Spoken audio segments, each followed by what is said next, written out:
मुंबई अहमदाबाद राष्ट्रीय महामार्गावरील वाहतूक कोंडी ही पालघर जिल्ह्याची सध्याची सर्वात मोठी समस्या बनलेली आहे।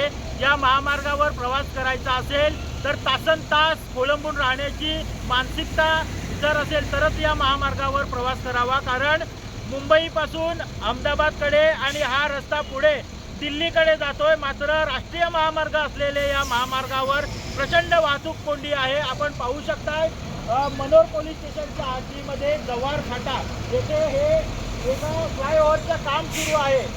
या ठिकाणी पास होणारा जो महामार्ग आहे तो देखील पालघर पासून ते जव्हार आणि पुढे नाशिकला मिळतो। मात्र या एवढा मोठा महामार्ग असून देखील तिथे जे उड्डाणपूल करायला हवं होतं ते एवढ्या वर्षी झालं नाही। आता या ब्रिजचं काम सुरू आहे आणि अतिशय निकृष्ट दर्जाचं जे व्हाईट टॉपिंगचं काम आहे, त्यामुळं रस्त्यावर पडलेले जे खड्डे आहेत त्यामुळं आपण बघू शकता की हा जो मार्ग आहे हा गुजरातकडून येणाऱ्या गाड्या आहेत, त्या गुजरातच्या दिशेने जवळपास 5 किलोमीटरची रांग आहे।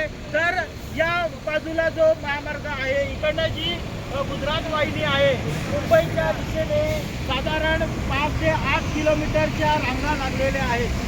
प्रचंड वाहतूक कोंडीमुळे नागरिकांना याची मोठा त्रास सहन करावा लागतोय, मनस्ताप सहन करावा लागतोय। वाहतूक पोलीस आहेत ते रोज वाहतूक कोंडी निवारण्याचा प्रयत्न करतात, मात्र या वाहतूक पोलिसांना देखील मोठा त्रास सहन करावा लागतो। आपण पाहू शकताय रॉंग साईडने जाणाऱ्या गाड्या देखील वाहतूक कोंडीला कंटाळून ज्या काही प्रवासी आहेत ते विरुद्ध दिशेने प्रवास करतात आणि त्याच्यातून मोठ्या प्रमाणात अपघातांचं प्रमाण देखील वाढलेलं आहे। दिवसेंदिवस या महामार्गावर 10 लोकांचे बळी जात आहेत। त्यामुळं लवकरात लवकर या महामार्गाची जी समस्या आहे ती सोडवावी आणि जो कंत्राटदार आहे अतिशय निकृष्ट दर्जाचं काँक्रिटीकरण सुरू आहे त्याच्यावर कारवाई करावी अशी मागणी येथील स्थानिकांची होत आहे।